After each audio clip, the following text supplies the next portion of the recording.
Hello, everybody, and my name is Dr. Trevor Clohessy from the Galway Mayo Institute of Technology. I'd like to welcome you to this presentation entitled OCN and GMIT Present From Standard to Practice Innovation and Applied Learning in Industry and Academia Cooperation. First up, I'd love to introduce Fiona Delaney and Saeed Shahid, who are co-founders of Origin Chain Networks. Hi, I am Saad, co-founder and CTO of Origin Chain Networks. We are an Irish startup in agri-tech space. And I'm Fiona Delaney. I'm really pleased to be here to share some of the learnings that we have from this collaboration project between Origin Chain Networks and GMIT. So Origin Chain Networks is an agri-tech company. The problem as we see it is that there are gaps in the origin story of food. And while the data is collected, it's owned in certain silos, and there's no cooperation or insight into what information is held and what that might reflect about the circumstances of the creation of the food. So, Origin Chain Networks is not in the business of changing the world. We are all about measuring it, though. And what we have started to look at is carbon coefficients and carbon footprinting as a way of just measuring what's happening, not just on the farm, but later throughout the lifespan of the food produce and where it gets to, even to the consumer. So there's 80% is allocated to the lifetime on the farm, 10% is allocated to any kind of transport, and 10% is allocated to any kind of storage. In addition to that, there is a weight added for loss due to waste. And that can be anywhere between in retail for dairy, that is averages out at 12% and 6% on the consumer side, or for beef and other sources of protein. In retail, it can be 23%, and on the consumer side, about between 31% in and around, right? These are averages. So for beef, 56% of the carbon footprint of what's calculated prior to the end of life, right? Before you calculate waste, an additional 56% has to be added on. So that means a farmer has to raise 2 cows to cover for the loss in carbon footprint calculation. And when we think about the kind of conversations we hear about in the media about how farmers need to improve and need to be more green and need to be more this, that, and whatever, I don't really see how farmers can change that.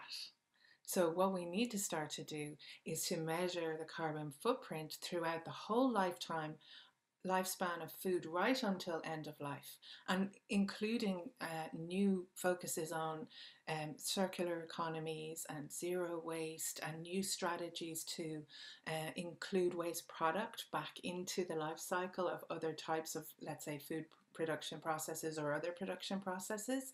And we need to be able to measure it, because we don't even know how wasteful we're being, and that's a widespread concern.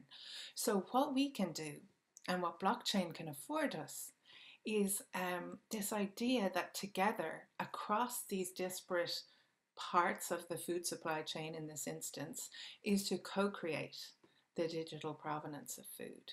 Farmers, if they can measure their environmental impact and they can incrementally improve it, well then surely they should be allowed to trade that improvement off their own carbon footprint, for example. So how do we monetize that? We work closely with farmers with our AgriTrust mobile farming services, and we use mobile phones because 86% more or less of farmers have a smartphone, and they don't all have access to laptops, computers, desktops, and they're not necessarily so skilled in administration software. So we use what farmers have to deliver the benefits of foundational and kind of converging technology services. And our focus at the moment is around assuring sustainability metrics in the food provenance and food supply chain. This is a really good news story. Universal Farm Compliance use case. and submitted it to the ISO blockchain use case repository. And when I did that, NSAI, who Vikas and Barry are very closely aligned with as well, put me forward for the Sensenelec Innovation and Standards Award. Sensenelec is a European standards development agency, and they run an annual competition, which is called the EU Standards and Innovation Competition. And it turns out that I won, which was absolutely fantastic. And then NSAI put forward our company for the National Innovation Award. We have developed in ISO a use case methodology which can create a platform of understanding across all types of applications that use blockchain and DLT, and creates a common view where we can look into that use case, identify who the stakeholders are, identify what data in the system is associated with those stakeholders, and track it. And that, tracking it through this little viewpoint here where we have A, B, C, and D in this system view that you see on your screen here, which is an exploded view of the system from a single node on a blockchain network, we can begin to analyze what the risks are, where the regulatory compliance aspects will be, and we can start to see into the governance, which is really, really important when we're talking about co-creating in multi-party systems. So, with the complexity of all that and the good news story at the end, I am here to share with you the fruits of our collaboration with GMIT to see what these amazing students, the zeros to heroes, have learnt and have worked through with Professor Trevor Clohessy. Thanks a million for that, Fiona. I won't keep you too long. I'll just give you a bit of background what we do here in GMIT. Myself and Dr. Amaya Vega, who you meet later on as a panelist, are lecturer on this postgraduate course, which is a springboard course called Blockchain for Business. And the course aims to fill the growing demand for specialist roles, examining new and innovative application of blockchain capabilities. So you'll learn the fundamentals of blockchain technologies, economics of blockchain, fintech, from the ground up, and we scaffold your knowledge from, as Fiona said, from zero to where at the end of the course you'll have a capability to apply for these roles. The course is 2 years old. Myself and Amaya are a big believer in the idea of collaboration with industry. So in the first year, which was last year of the course, we worked with SAP, who posed the problem of how pharmaceutical and vaccines and could be moved along the supply chain with IoT sensors. What initially was a complex problem, we saw at the end of the journey, incredible solutions put with students, provided by students. So this year's task on myself was to find someone here in Ireland at a kind of that startup feel, who was looking into blockchain, and along came Fiona Delaney, who I saw her presentation at Vista, and I was taken aback by it, and I thought to myself, let's get in contact with her. And as you see, the problem posed by Fiona at first glance is very complex, because blockchain, DLT, circular economy, it's quite new. But what you'll see today from the students' presentations, they've taken it with a gusto, and they've proposed solutions which, having reviewed them, I'm very proud of, and I'm really looking forward to letting them showcase what they've learned along their way. And this is just a reminder, this is just semester 1 of their journey. And so I'm really delighted to see when they come back in September what their journey will be towards the end. Okay, now I'm going to pass you back to Fiona Delaney, who's going to introduce our expert panelists here today. Thank you very much, Trevor. I'm absolutely delighted to introduce you to our expert panelists. They are an assortment of technologists, economists, and DLT experts. We've got Barry O'Connor, who is a long-standing blockchain aficionado and a commercialization director with mytiki.com. We've got Dr. Amaya Vega, who is an economist at GMIT.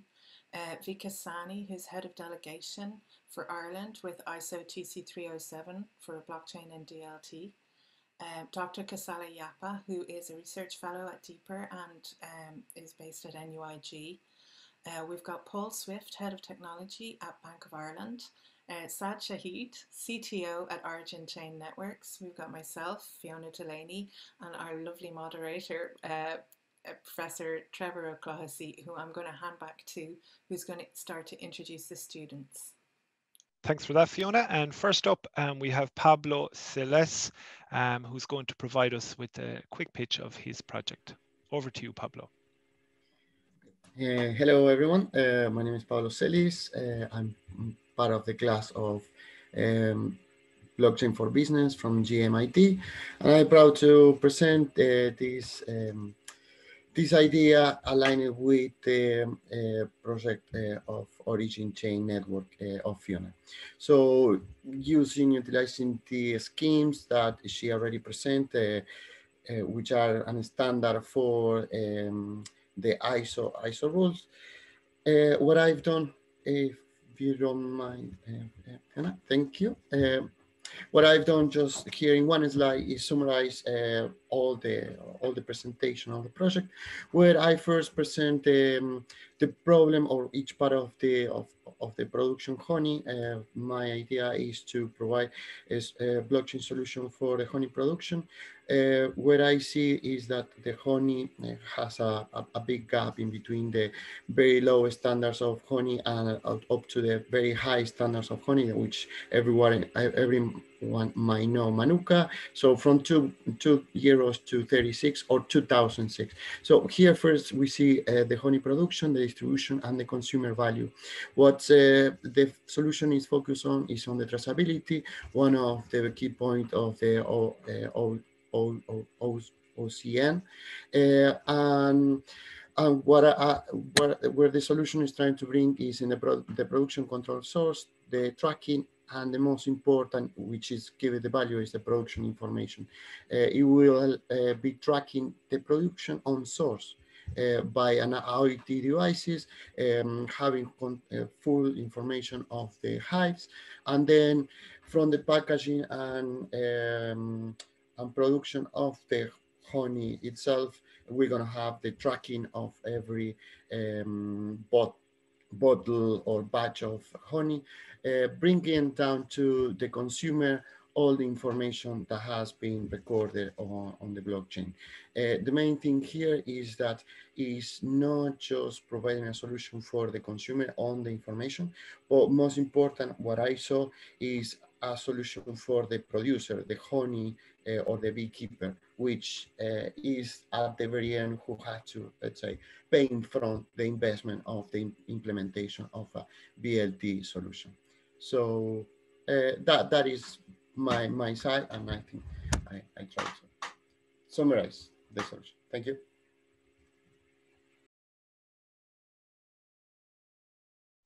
Thank you for that, Pablo. And I suppose I'll start off with my questions. What was your inspiration for selecting this approach for this project?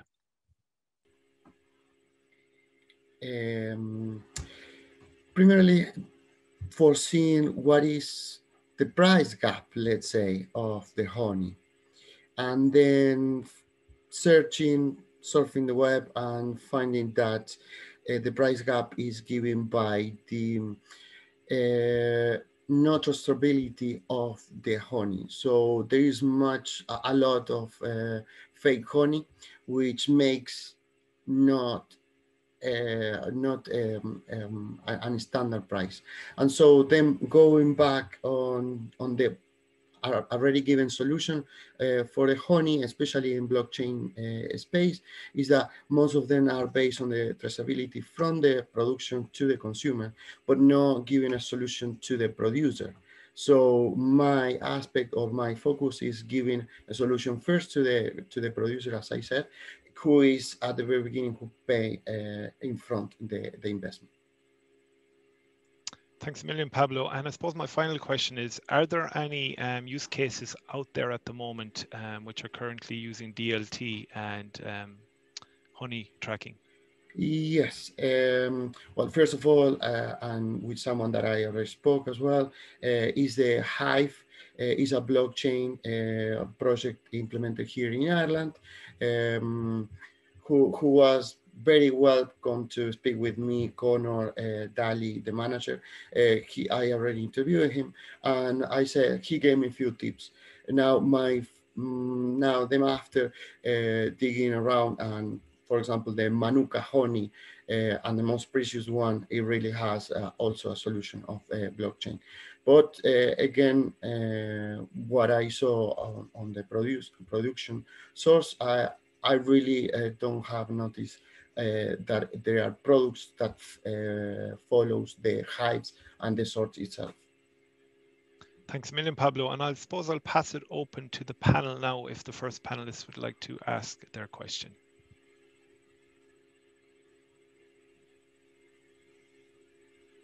If I could, Trevor.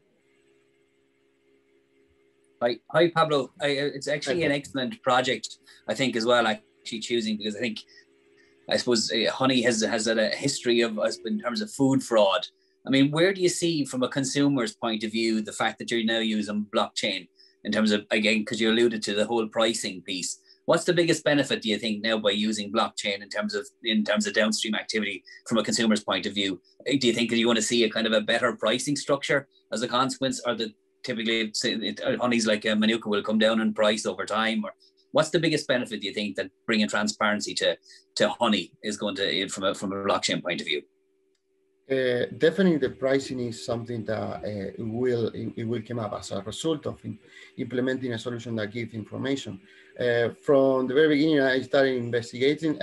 I'm not consuming anymore 1 pound kilogram honey because once you find out that there is even the chances that fake honey can contain heavy metals or high risk sweeteners, really that bring me off from any kind of honey that is at least not proven source. So thanks a million, Paul, for that question. And if we could have another question from a panelist. Just a quick one, Trevor, if I may, next. Have you looked at the financials? Because even Manuka honey is, we know, have a better idea. I think we all know what's the cost of, a 1 pound jar of Manuka honey. So would the cost of tracking it, because, putting something on blockchain or another DLT is not magic. We'll have to track it, right? Would it be worth the cost? No, I haven't looked at on the financial of the tracking. I will know for previous experience the financial of implementing a solution on the source. So IoT devices providing to the hives and then knowing and how to collect online information.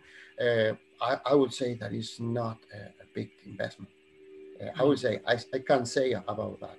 Okay, so Trevor, maybe next batch, some student can follow up and look at the financials, because I do think, like Paul, that, a lot of us are interested in honey. I know my dad's very keen on Manuka honey, and he's always complaining wherever I get it from, saying this is not genuine. This doesn't taste right. So it's good, but we do need to look at the financial. Just a thought for next year. That segues nicely, Vikas, because we're teaching them, the next module is called Blockchain Business Models. So, so this might be a nice add-on or segue into delve a bit deeper into that. It will flow very smoothly into the next module. It will indeed. Thanks a million both to our panelists there for those fantastic questions. So we're moving on to Declan now. And Declan, we're looking forward to your presentation. So to start off, LuxTag is an anti-counterfeit track and trace and anti-theft solution provider that utilizes the NEM, or New Economy Movement blockchain, to provide protection to enterprise-level clientele. Importantly, the platform specializes in the tokenization of real-world assets, which satisfies the needs of Origin Chain Network, which needs a cooperative tracking app, which LuxTag provides. Reports to a named authority with LuxTag's funding being approved by the Malaysian Securities Commission, and includes a blockchain as a trust layer, specifically the New Economy Movement chain. So the LuxTag service already has 6 established services, ranging from putting up on-chain diplomas to linking digital assets to real ones. It operates on the New Economy Movement chain, as was mentioned, which is a public chain that uses a proof of important consensus, which rewards users that participate in the NEM crypto sphere the most. But it also has a private chain known as MyGen and Symbol, which can be customized to suit a business's needs. So specifically the Symbol chain, which has only been recently revealed, has been called the enterprise solution to MyGen. So to conclude, this service gives an already established solution to origin chain networks, which has all the requirements and more to offer, with use cases already existing with companies such as Swiss watchmaker Chrono Swiss and the US sportswear firm Defeat International, which already implemented those services into their products. So the company has already branched out into Thailand, Bangladesh, and India, and maintains a presence in the US, Spain, and Russia, with further expansions being planned. So that concludes my presentation. So I'm happy to answer any questions. Thanks a million, Declan. I suppose my first question is, what was the inspiration for selecting LuxTag as the solution for this challenge? As for LuxTag, it already has a foundation of sorts. It already has cases. It already has a 6 services that it is currently distributing across Malaysia, and it has multiple features that can be implemented in into the MyGen blockchain due to its customizability in a way. So of course it needs programming, no question about it. But it is a very, very interesting solution for a business that needs more than just a single service, a single solution. So that would be. Thanks a million, Declan, for that. I'm going to throw questions out to the panelists. If there's a panelist who'd like to come in and ask Declan a question. Hi, Trevor. I can go first. Thanks, Declan. Very interesting presentation. Counterfeiting is a massive global problem across industries. So my question would be, like, the different solutions you researched, what are the known limitations or challenges to these solutions that are available?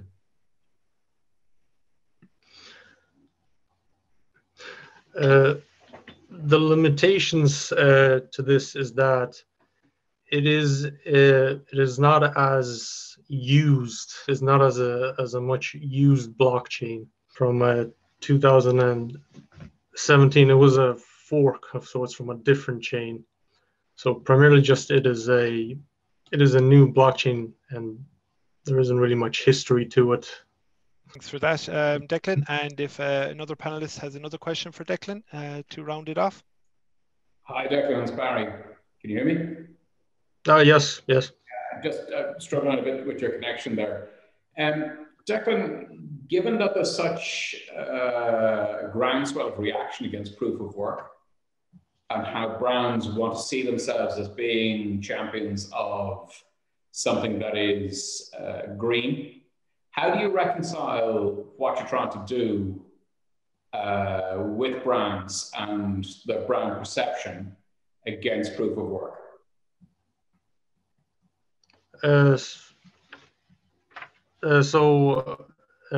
Proof of work. So how it affects the environment? Yes. And how the new economy movement changes that. Just to confirm. No, proof of work. There is a reaction growing as people begin to understand it against proof of work. You've brands on the other side who are looking to maintain their perception and their perception of integrity. So how do you propose, or is something you've thought about, how do you propose to reconcile those two things?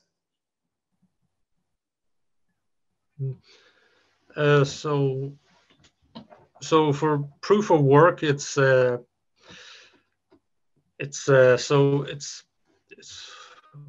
you can call an old type. Well, it was the first type of way to essentially mine cryptocurrency and to put information on the blockchain.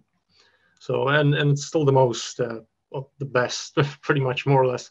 But most systems such as Ethereum, for example, they've been moving on to a proof of stake system, which is simply the more you hold in your wallet, then you become a node provider, for example.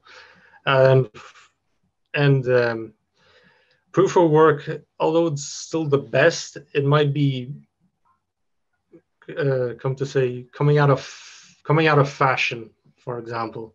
So people would be looking for newer ways so that they don't have to buy hundreds and hundreds pieces of technology just to mine cryptocurrency and put information on the blockchain. So, and these proof of importance, proof of stake, they might be the next leap forward from proof of stake or proof of work. Thanks, Barry, and thanks, Declan, for that fantastic presentation. And next up, we have Anna Maria Bodie with her pitch for her project called the Irish Dairy Blockchain. Over to you, Anna Marie. Hello, nice meeting everybody. So in my presentation, I tried to look for solutions how we could apply blockchain, for instance, for the Irish dairy industry. And it is something that I was inspired because when I was doing my research, I saw that Australia and New Zealand has been very forefront runners in terms of applying blockchain technologies in the dairy sectors. And they're basically using it as a competitive tool to enhance the value of certain products in their dairy supply chain, which is important for their export markets. So I thought it's an interesting framework, and I was just trying to look at ways how we could implement such a solution in Ireland if we are looking through the whole supply chain in the Irish dairy sector. So basically, I tried to look at how it would look at it if you look at it from an economic point of view, how we can get all the participants involved in such a project with gamification and other incentivization. And I think it would be also interesting to link in certain financial aspects into the project, like with the new ideas like DeFi, staking, and other things like that. So basically, besides the idea of tracking an asset to prove food authenticity, can we create a system which has an economics part and which has a finance part as well that would work through the whole supply chain, get the stakeholders involved, and try to get the participants to behave in a certain matter, like in our case, a more sustainable matter in all the stages of the production in the supply chain. And I was thinking that DLT and blockchain as a technology could definitely be useful to do that. And I was using a private and a public blockchain models and NFTs in the solution. And I was concentrating on Ethereum as the most well-known public blockchain. And I was choosing Quorum as a private blockchain. And I think the combination of these two would be a useful tool to track certain products in the supply chain. But as I said, I was trying to concentrate on other questions relation to the topic, just as Fiona was referring to sustainability, and also as one sort of benefit for the farmers, for instance, how can we link in real-time payments, for instance, in the system using DeFi and other elements there. That's kind of the short summary. Thanks a million for that, Anna-Marie. And I suppose my first question is, this solution which you've just pitched, what was the inspiration behind it? Oh, I was living in Asia for a while, and it was a well-known scandal there, the milk, the baby supply milk formula that happened there, I think in 2008. And in Hong Kong, people were still queuing up to make sure they get certain baby milk formulas. So the authenticity is definitely a factor there. But I was also saying that, that it's a factor where the product comes from. And Irish products generally have a good history and a well-known reputation on the market. But for instance, if Ireland would like to compete with other countries exporting to Asian markets, and Australia and New Zealand have these kind of food tracking systems and blockchain-enabled systems, then I think there's a room for Ireland to kind of play a bit of catch up. If it's could be something that could be also beneficial for the participants in the supply chain, that's another great benefit. Thanks a million, Anna-Marie. And I suppose my other question is, has this project enhanced your knowledge of distributed technology and blockchain technology? It definitely did, and it was very interesting to dig into the details, because I think if there's no such project, you wouldn't go into that level of details to focus on, because you just wouldn't really think about it. So I take this opportunity to thank you and Fiona for presenting us with the problem, because it was interesting to work on it. Thanks a million, Anna-Marie, for that feedback. And I'm going to pass it over now to our first panelist, who, if they have a question they would like to ask you. Can I come in there? Sorry. Go ahead, Kosala, you go first. All right, sir. Because I have done some work in this area. So, Anne-Marie, have you discussed with farmers regarding milk recording, milk collection, and to see the real problem they have? I think it's really comes down to certain areas. Like if you're talking about the co-op, then it might be more transparent and easier, because the farmers have a very direct link with the dairy producers, right? But it's not always there. I think to put such a project or this project into reality, I think you really have to go back to the farmers and track more the problems. I was just trying to focus on the big picture idea and trying to focus what are usually the problems for the farmers, how we get them involved in the project, first of all. And the other thing, what incentives could be important for them that they could benefit from a project, like easier access to financing or different sort of access to financing other than the traditional ones like banks and things like that.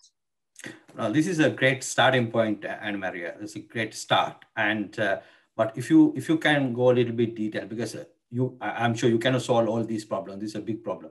Yeah, it's a big picture framework. Yeah. If you can go a little bit detailed, because in Ireland they have milk recording, milk collection. There's two different things. When they do milk recording, they do kind of scientific checking of quality and stuff. And then they do milk recording, and these milks are transferred from different centers to different locations, things like that. But probably, if you can make your focus for organic milk, that could be, maybe very focused. Then, because when you drink organic, you like to see how these cows were growing, what kind of grass they ate, things like that. Maybe you can probably easily focus your project if you can be a little bit specific to organic milk, maybe. I appreciate the comment, and I think you're right. Just as I think we talked about it earlier, I think it's much easier to actually put this project into practice if you're thinking of premium products like organic milk or other premium products in the dairy sector or other sectors, because those premium products are much able to carry on all the costs of the blockchain and all the other additional costs which are needed potentially on the farming level to ensure this tracking, because there's different solutions out there. They exist from a technological point of view, but what we choose and what is the cost element at each level, I think is very important how we put the whole framework together. Yeah, I actually developed a prototype for this, and if you need any hand in the future, so I'm happy. Okay, thank you. Thank you. Thank you, Kasala, and Amaya, if you have a question. I think it's been answered already. It was in relation to what Kasala was talking. I was just wondering if Anna Maria had a chance to think about incentives for farmers, but I think it's been somehow answered there. But if you want to comment a little bit more on that, that'll be great. So basically, I was just browsing through website, but also actually farming magazines.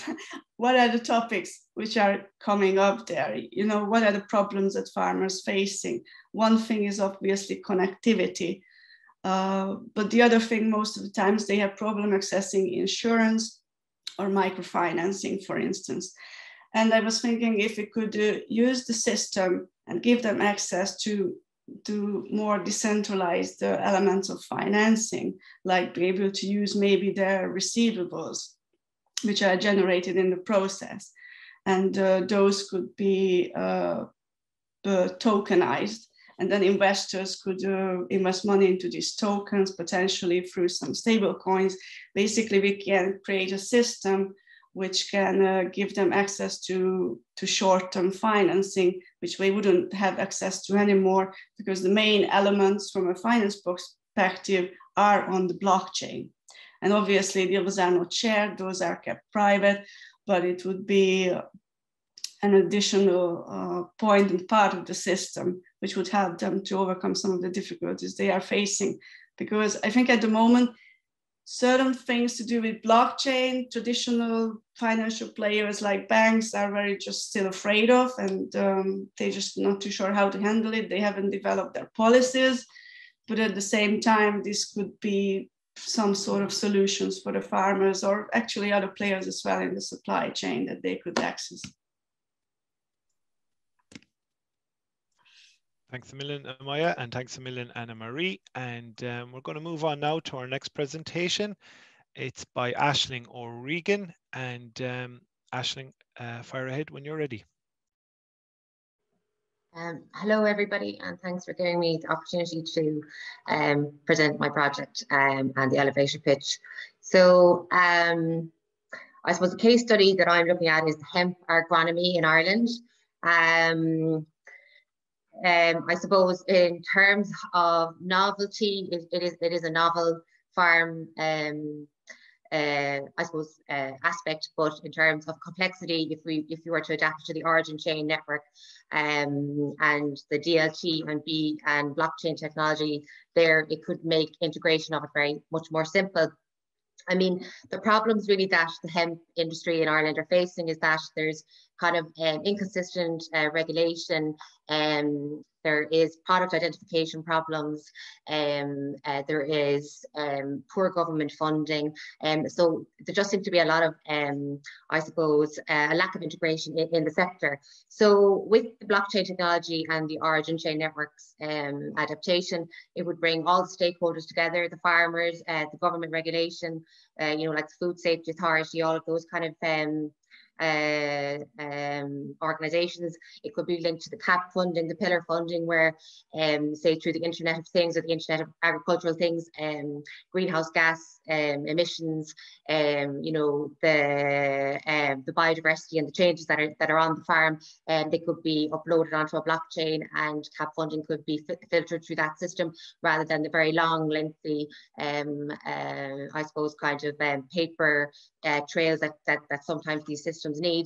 And again, using the blockchain as well and the interoperability of a DLT system, you could link with consumers from pharmaceutical to manufacturing, as hemp actually has multiple uses. It can be used for sustainable construction, rural regeneration, sustainable biocircular economy. It can be used as a food and in beverage industry. It's used as a health and personal well-being supplement, and it's also a very, very, very good product for carbon sequestration, which is actually kind of, I suppose, linked again to these the GAIC and the funding now from the EU, which is linked to environmental and biodiversity and change in terms of farming.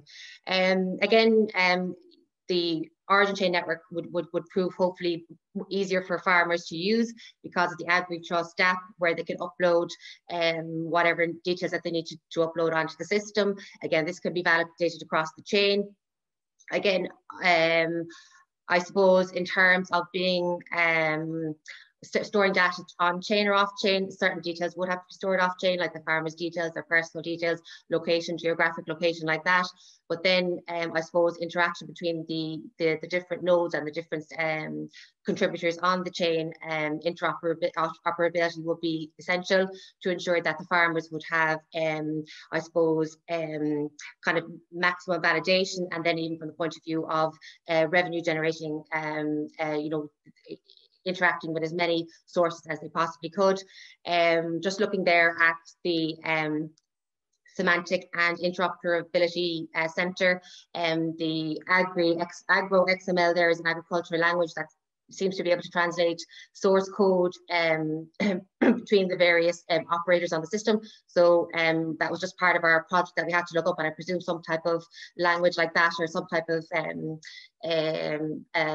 system like that could be used to actually integrate between all the different players on the blockchain. I would say overall, even though I have looked up a little bit about this, I don't know really initially should it be permissioned or permissionless. I said initially in my project permissionless, again, just to improve the ease of joining the chain and the ease of, I suppose, communication between the different players on the chain. As well as that, then obviously the smart contracts will be very useful to all players on the blockchain and in the system. As if any disputes or anything arises from funding or even any supply chains, I mean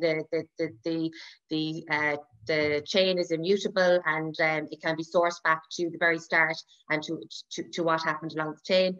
And I would suggest that tokenization would be a very important part of it to incentivize hemp farmers to upload data via the mobile app, so that maybe if they were uploading the data and it was validated as being across the chain as being I suppose truthful and reliable and transparent, that they would be rewarded with hemp coins that they could use then maybe to buy a particular hemp seed. The EU now only sanction 0.2% tetrahydrocannabinol oil or THC oil, so you have to actually use those seeds. So maybe they could use it to purchase those seeds, or even if there's other aspects of the farming that they needed to purchase. So yeah, that's my idea for the project. So thank you for listening. Thanks a million, Aisling, for that fantastic presentation. And I suppose my first question is, what inspired you to take this approach to the challenge? Yeah, I'm big into, I suppose, a very keen interest in environmental welfare, and that I think everybody does these days, really. So I have an interest in hemp as well, and I suppose one of the biggest challenges to the hemp industry is the multinational lobbying that goes on. You know, it's estimated that 40 billion is spent in Europe lobbying there to try and prevent hemp from becoming a food product, so that they can actually, I suppose, maintain all the rights to it and that kind of thing. So and as a product that could be used in, they can make hempcrete. You can be used as a food supplement. It can be used for animal feed and the benefits of it. And it itself as a substance, hemp, it outgrows weeds, so you need less herbicides and pesticides. It is a prolific bioremediation agent, where it removes metals and things from the soil. So for me, I feel like it's a product that that has many, many uses and definitely has a massive positive impact on our environment, but it's just getting it in and getting it integrated and getting the people who, especially the farmers who are finding a lot of challenges in Ireland to try and get it up and running. Maybe something like the blockchain technology and something that can be validated and transparent with interoperability might be something that could actually bring it on as well. And now it is recommended by it is recognised by the IFA as a source of farming, and there is a cooperative that was formed in 2018, and there is the Irish Hemp Federation as well, so it is growing. Thanks a million, Aisling, and I'll pass it over to our panelists now. Could our first panelist ask their question? I can go first. Thanks very much for the presentation. Very interesting. You mentioned a couple of different stakeholders. My question is, the end user and the consumer of that hemp is also going to be the stakeholder. What are the benefits you see to them as a consumer of your solution? Yeah, I suppose it is just so that particularly in terms of hemp, that the 0.2%, that the proper levels of the THC is actually, I suppose, validated across the chain, and that the products that they're using are, I suppose, of the highest standard, as well as that actually consumers of hemp who have actually bought from hemp farmers have been rated by the guards in the Irish Hemp Federation have actually detailed that in a report that I researched there just for the project. So like from the point of view, if you can validate that you bought the hemp legitimately and that you're using it for legitimate purposes, like in other words that it is below or it is in agreement with the standards that the EU require and that the Irish government require, well, then hopefully it would make life a lot easier for you as a consumer. Thanks for that, Aisling. And if our next panelist could ask their question. Sorry, Fiona was ahead of me. Thanks very much, Barry. Aisling, well done. I'm really interested in the market. So there has been a massive increase in the market for CBD oil, for certified CBD oil, particularly organic certified oil. And have you I know this wasn't necessarily part of your project like this, but scoping the market, but have you had, you seem to be kind of engaged with the community and see a real potential in this product, for multiple applications. Have you done much research into the scoping the market and the opportunity for it? Well, I suppose this project really has brought it to the fore, I suppose, and kind of made me really think about it. It would definitely be something that I would read a lot about and I'm very interested in, and I would have a friend who would have a hemp farm.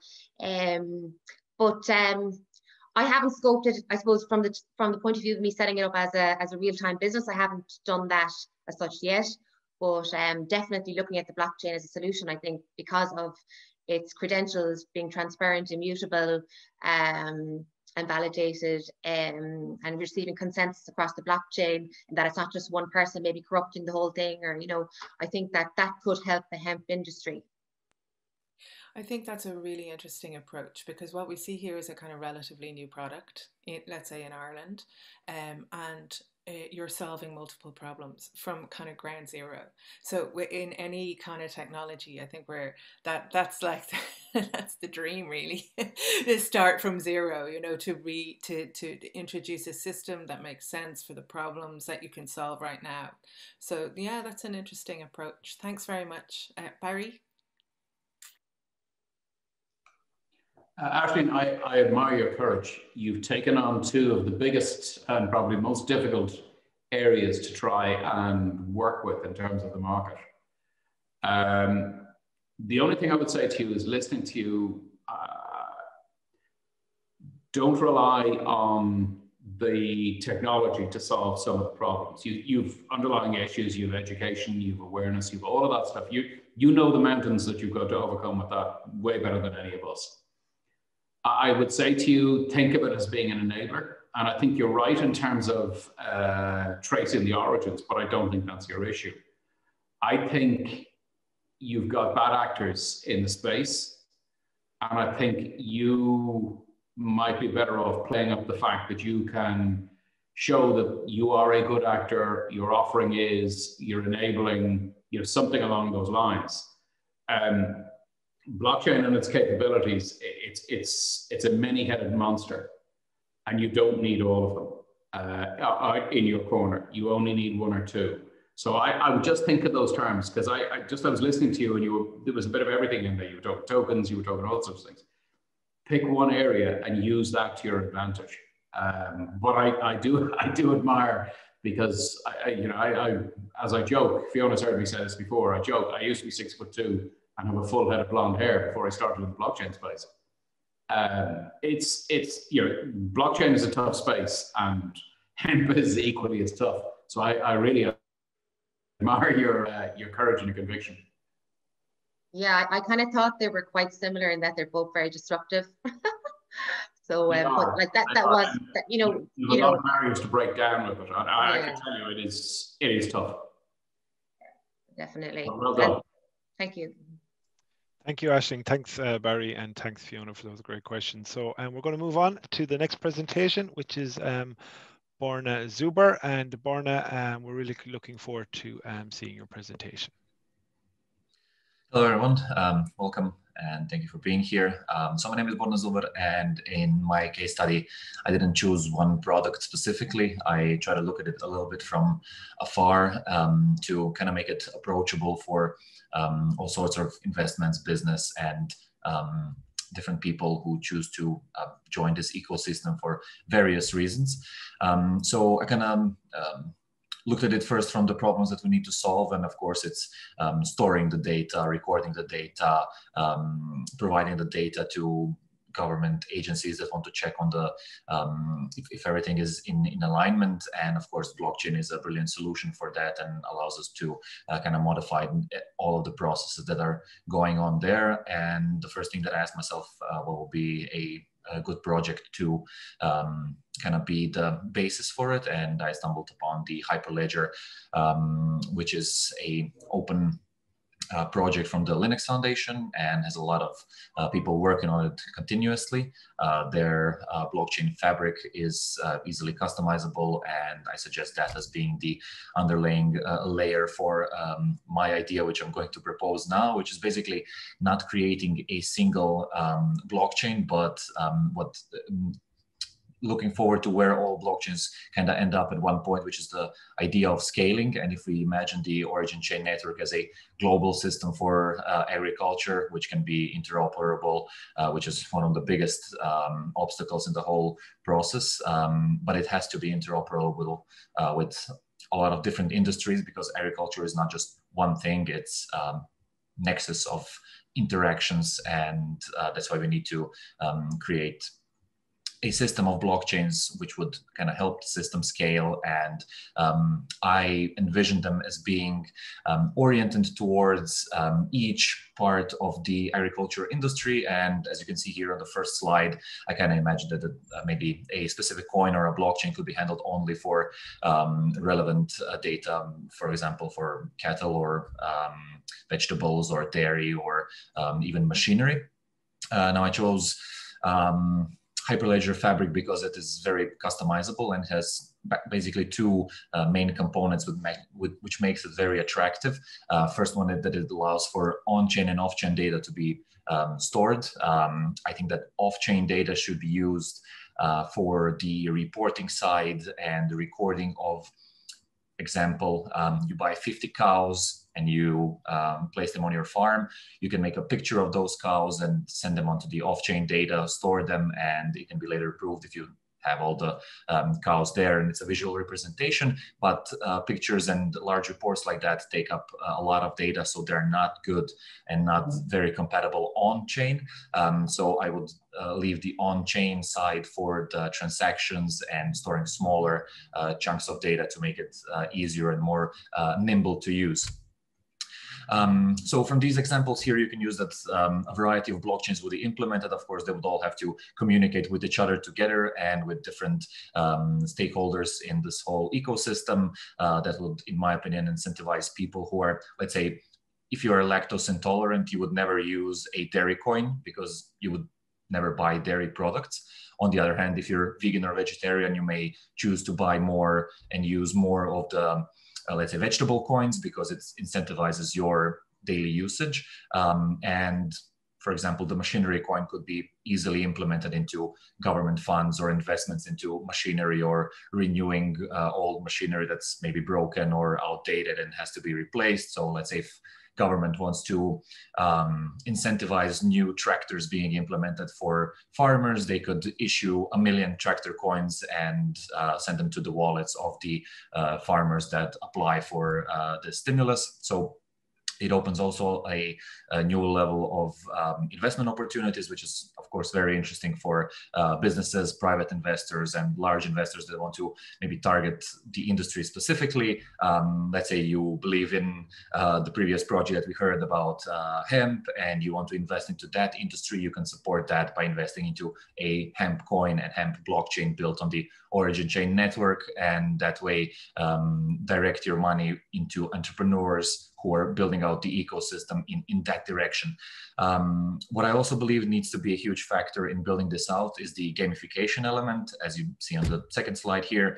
The farmers of the past are not the farmers of the future. Kids that are growing up today, they're living with technology already and they're using it far better than we are. So when they grow up and they become farmers, they will have this in their little finger and it will be a lot more intuitive for them.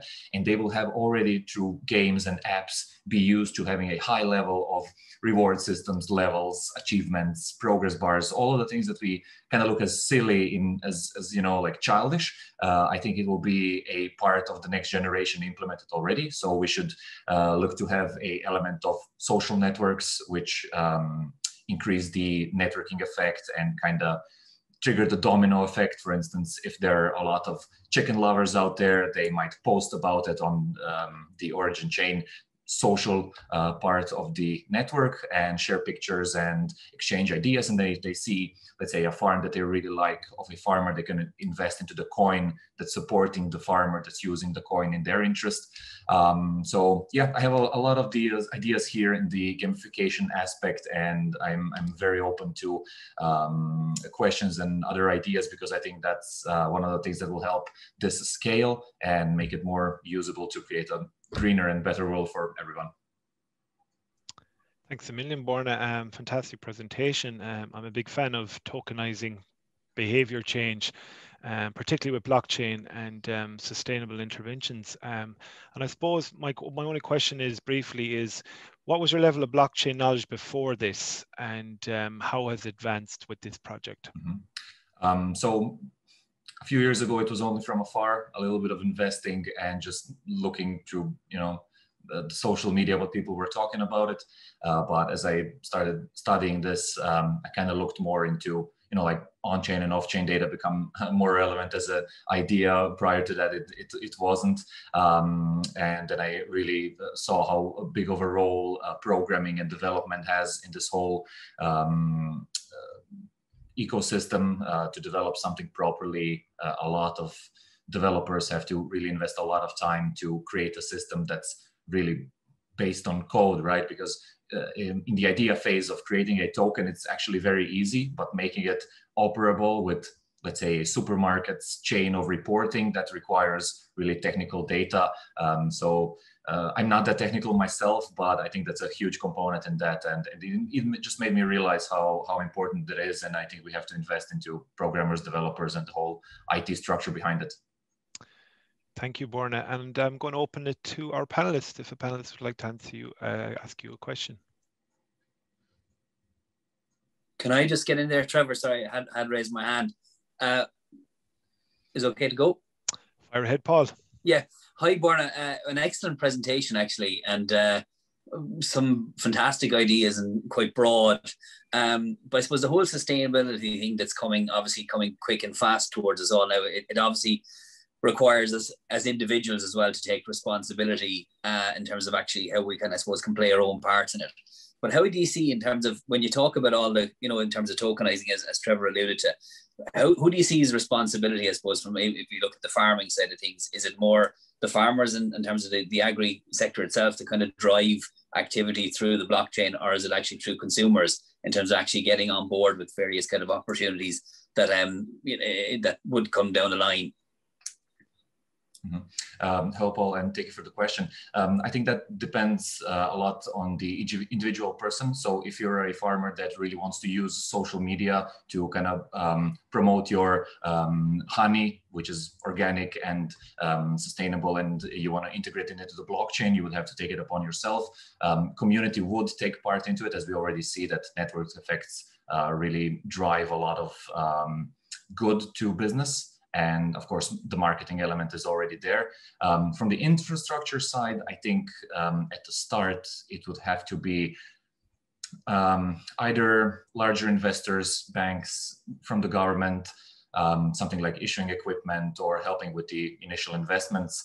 And definitely the education side will be a big part in all of this. So as I said, the kids from tomorrow will understand this intuitively. They won't need the education, but if we want to bring on a lot of people, we'll have to educate workers, business owners, get investors interested, making it cool and trendy for the younger generations. So I think we'll have to implement basically all of that. So you think, sorry, just to go back, you think it's kind of very much the next generation will take more responsibility to drive this forward? I think they will have it easier. I think now if you issue €1 million of tractor coins, I think that a lot of already established old generations would be interested in something like that. And because you would incentivize them to buy a new tractor, right? And that would automatically make their business easier, more affordable. They will get more product. And yeah, I think it's a mix. It has to be a mix. Thank you. Thanks a million for that question, Paul. And if I could get the next panelist to ask a question, if you have one. Trevor, can I come in there? Borna, great presentation. I love your enthusiasm, and it's great to hear. I'm interested in the role of gamification as well in changing people's behavior, and we looked a little bit to this in lectures, but how do you see, this links with Paul's question before, how do you see the role of governments? Because a lot of the behavioral change that we see at the moment is driven from public policy. How do you see the role of governments in this context? Yes, a great question, Amaya. Thank you for that. That's actually the first point from which I started when I asked myself, how should we approach this? And basically, what should the government do to incentivize someone to use the blockchain and incentivize their behavior? I'm going to stick to machinery and tractor coins here just for a second longer. Let's say as a business owner and a farmer, you're required to report to the government how much of yield you have from your farm, your cattle, how much you sold. It directly ties into how you're reporting for your taxes, and everything kind of leads to this business-oriented idea where you kind of have to be transparent about your data towards the government. But if you do it steadily and regularly, basically nothing happens, and we kind of take it for granted. But let's say the government wants to incentivize really good behavior and continuity, transparency, and everything. They could do something like a progress bar for each business where they say, all right, every 100 well-made reports where you filed all your data, all information, pictures, filed for taxes, everything, you get your progress bar to fill up. When you filled 100, you get maybe, I don't know, 10 tractor coins, which you can then invest to buy new machinery. That's just one of the examples that comes to mind there. But I think we have to play with it a lot and kind of think more about it. This is just one example, and that's kind of the direction of where I'm thinking of. Thank you, Maya, for that question. Very interesting presentation, Borna, and thank you very much. And I just dropped a link there into the chat box from page of The Economist. Get ready for the Fed coin and the e-euro. So you could be onto something there, Borna. Thanks a million for that. And next up, we have Paula, and who will be presenting her project. And this will be our final presentation. Over to you, Paula. Great, thanks, Trevor. I'm conscious I am the last presenter, so I will try to be either brief or interesting, one of the two. We'll see how it goes. So what I'm going to present to you is on Fantasy Merit League. So the Fantasy Merit League is an initiative that will encourage farmers to use IoT sensors to gather data on their herd on a privatized distributed ledger, which will be coordinated by the Department of Agriculture. The purpose of this would be to improve the transparency in co-op merit exchanges. Now, there's two groups of, I suppose, stakeholders here, because the data outputs will actually be used in two ways. So first of all, the co-op can actually use the farmer's information as proof of, I suppose, truthful info on the livestock, and this will initiate the listing of the cattle at the mart. Secondly, though, the more interesting element of this is that we will use the real-life data to create NFT cattle cards, which will be digital twins of real herds, and this will be listed on a virtual mart exchange. So the purpose of this is for interested parties to actually collect and swap the cattle cards. The ratings of the cattle, and so therefore their price, would be determined using a number of herd performance indicators, which will actually be provided by the farmer through those sensors. So the purchase of the cattle cards, these are trade-in collectibles only. So really they act as an initiative to encourage users to engage with best practice for herd management. So the benefits by the different stakeholders, well, if you take first of all, the Department of Agriculture, who would be the sort of key upfront investor in this, for them, it will actually enable them to get more real-time efficient agri-maintenance. For the farmers, it allows them to actually notify of their various farming practices without manual intervention. And it can also increase their speed and transparency in selling. And then for the traders, well, this is actually building your next generation of, I suppose, farmers. So it will allow them to understand what inputs they need to create a good value for their herd. They can build a portfolio of cattle cards for interest. And then we would use things like smart contracts to actually, I suppose, prove that ownership, also increasing that engagement with blockchain. Overall, there would be an ecosystem needed to deliver this. And so what I would propose is that we use an existing blockchain provider called SoRare, who already have developed, let's say, DLT type trading, but typically with sports. So you have a very popular blockchain league using the Italian soccer clubs, but the technology is quite the same. So even though very different players, the technology would be very similar. So what you see here on the right-hand side is a mock-up of what the user experience would be for the traders. So what you see in the first screen would be your various players, so your cattle cards. You would see the herd performance indicator scores. You could have a trade now, or you could see more stats. Secondly, you could view your own portfolio to understand who you have. And in order to buy this, I'm not suggesting that we also include cryptocurrencies, because I feel like that would be asking a lot of traders. So instead, SoRare also work with a online payments provider called Ramp. And so you can actually pay using your inbuilt Android Pay, Google Pay, etc. And then lastly, what I would suggest is that you'd have leagues. So the leagues could actually be tied into regional and national level to also tie in with where the co-ops operate. So for example, the Castle Island League could be a merit league that's operating out of Kerry. So this is a brief overview of Fantasy Merit League. I suppose behind this, we have layers of sort of the various interoperabilities of how the IoT sensors would work. There are some considerations in play here. So one of the very good questions at the beginning of this session was about the financing of this and the sort of what's in it for the different players. So for a farmer, what they would need to invest in would be some IoT sensors. And what I would suggest here is that we would use connectivity such as narrowband IoT. So a form of LPWA is recommended because that way it ensures that they can connect even in remote locations. In terms of upfront investments, we've considered using government, I suppose, investment schemes, because this does help with certain EU initiatives to sort of use innovation to drive forward agriculture. There's been similar schemes such as this used in Turkey, where a popular bank, I suppose, offers grants when it's being used for innovative technologies, and this could fund such a project. And then also, I suppose, we need to consider the the digital adoption and I suppose what would be needed. And this is why actually IoT is being encouraged here, because once it's set up, there'll be actually very little involvement for the farmer users. Now for the trader users, these are going to be digital native players. And I suppose that's where I mentioned that next generation, I suppose, skilling up in order to understand what makes a successful herd. Thank you.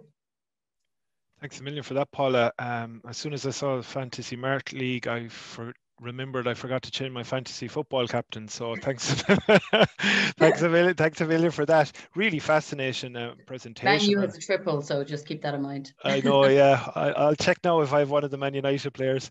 But coming back to your project, where did you get the inspiration for this? So in terms of the inspiration for this, actually, Trevor, what you just said there, so it initially came from fantasy football. So I suppose I was looking at this project, and as Fiona mentioned at the beginning, when you look at it, first of all, it can seem very complex and you're wondering, okay, how am I going to tackle this at all? And so what I thought was I wanted to put an element of fun with it to actually engage. And so I thought by creating the trade inside of it would actually maybe create an interest for people who may not typically have an interest. And so personally myself, I was introduced to soccer through fantasy football. And so I found that by maybe creating that gamification, you could encourage people to learn.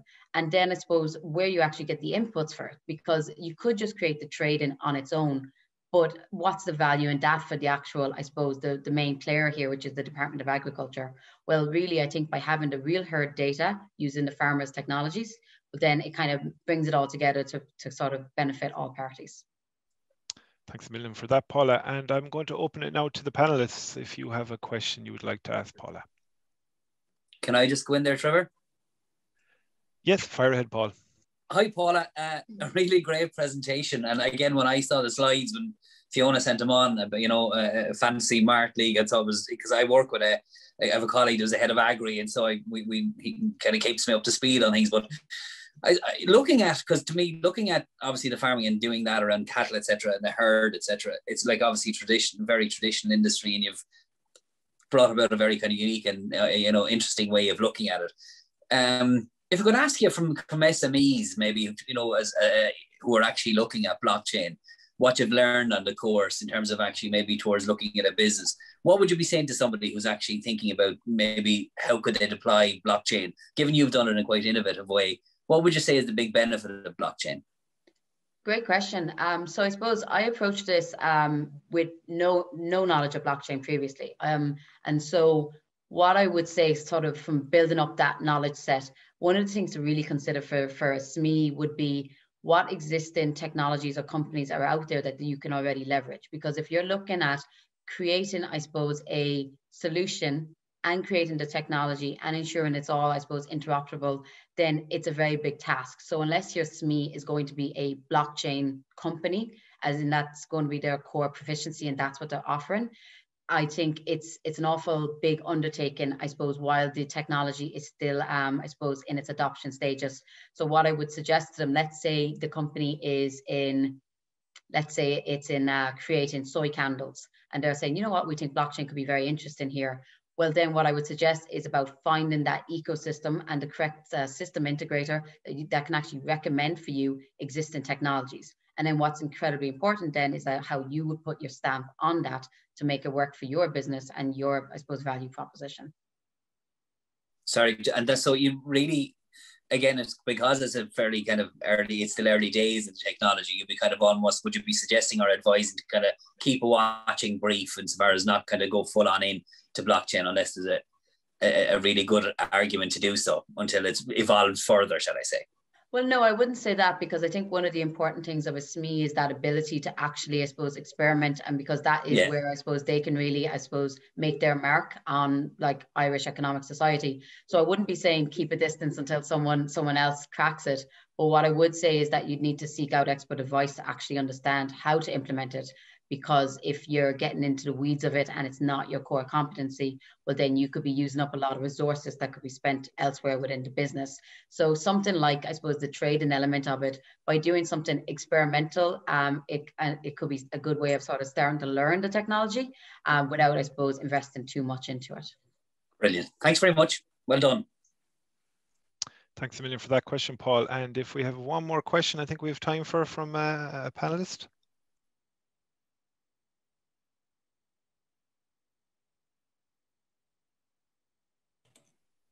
Okay, I can jump in if there are no questions. It's a great presentation and very well focused, and it's not too far from the present market. And again, connecting digital twins, and if the investments are a little bit high, my suggestion is we can probably you can integrate with the NFTs tokens, and you can trade tokens. You can even at the initial phase to transform liquid investments to liquid investments. Mm-hmm. You don't need to wait for a long time. That's my suggestion. Okay, great. I suppose when it comes to the digital twin side of it, one of the things I was asking myself was what's in it for me for each of the stakeholder groups. And so I suppose I did sort of create a barrier that the digital twin does not create revenue for the farmer. And so I suppose for the farmer, the value of that cattle card is really more, I suppose, a bit of prestige in terms of their, I suppose, their field of work. As opposed to actually creating the revenue. So that revenue that would be generated from the trading side would actually, I suppose, be funneled back to the Department of Agriculture, which would almost be a payback for that upfront investment of creating the overall program. Yeah. Thank you, Kosala. And I saw Fiona had her hand up there if Fiona would like to come in for a question. I was really impressed with how specific your goals were, you know. I think you didn't really reference this, but I think you captured something of the excitement of the mart actually through your game. So I don't know whether you've ever been to one, but it is like football. It's a visceral experience. It's really quite exciting, and you've captured something of that there. While I understand I'm not sure why you need IoT. I'm not really sure why you need that connection to the real. I mean, it's a little bit like a Tamagotchi, right? You've got a real cow and you're measuring a real cow, and now you've got a card and you've got like you know, embedded information about the lifespan maybe of that cow or something like that. But who cares that much apart from the farmer? Sure. So I suppose, first of all, my agri knowledge is limited / just learned for this project. So I have lost my mind in researching this. No, I really enjoyed it. And I suppose one of the things that also inspired it was understanding how marts have sort of embraced this disruption of the last year and actually gone online. And so it showed kind of the possibilities of digital being incorporated into what was, I suppose, a very traditional marketplace. In terms of why the IoT, so when I started off this research and I was asking the questions of, okay, well, how can technology help and how can blockchain? I suppose speaking with some farmers, one of the examples I received was about existing apps that are being used to actually understand things like soil quality. And so how, I suppose it was being explained to me in rather simplest terms of, okay, well, we actually use that and we send it to the lab, and then that actually tells us, say, if the soil is good or not. And there's a number of different application providers out there, some actually run by the government and some privatized. And so there does seem to be a suite of different areas where data is being gathered and sent, and some of it's private and some of it's public. And so the suggestion for IoT was to actually help, I suppose, cut through that manual work that's needed for the farmer, so that there would maybe be one centralized place where this information is going, and then that could perhaps improve audit processes where needed. Interesting. I find it so fascinating that so many of the projects have used it, first of all, to solve a stated problem, and then they see the bigger picture problem that has another layer, and they're trying to use the technology to solve that as well. And maybe sometimes that's a viable prospect, and maybe sometimes it isn't, you know. But it's eye-opening and eye-watering, actually, the amount of insight you've got into the whole sector. And it's like the whole box is opening up and there's just more and more stuff coming out, you know. It's really, really interesting. Sorry, Trevor. That wasn't thanks. a question. Thanks a million for that, Fiona, and thanks a million, Paula, for that fantastic presentation. So I suppose to conclude, I'd like to thank all our student presenters here. As you can see, it's been really good 6 presentations, and I'd like to remind everybody that these students are only in the first semester of studying blockchain, and to give them this complex challenge and to go into an area and dip their toes in the water that they've never dipped their toes in the water.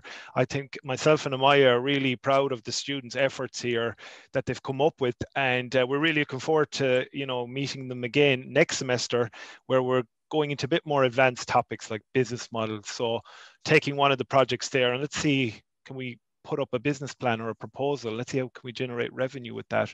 And I'd like to thank Fiona aside for giving us this challenge, because even when I first saw it, I was like, how are the students going to tackle this? But sometimes it's those complex real life challenges that pushes you to come up with these solutions. So I'd like to thank all the students for their fantastic efforts. I'd like to thank the panelists for their just fantastic questions and for being here today. And that note, I'm going to give it back to Fiona to say the final word.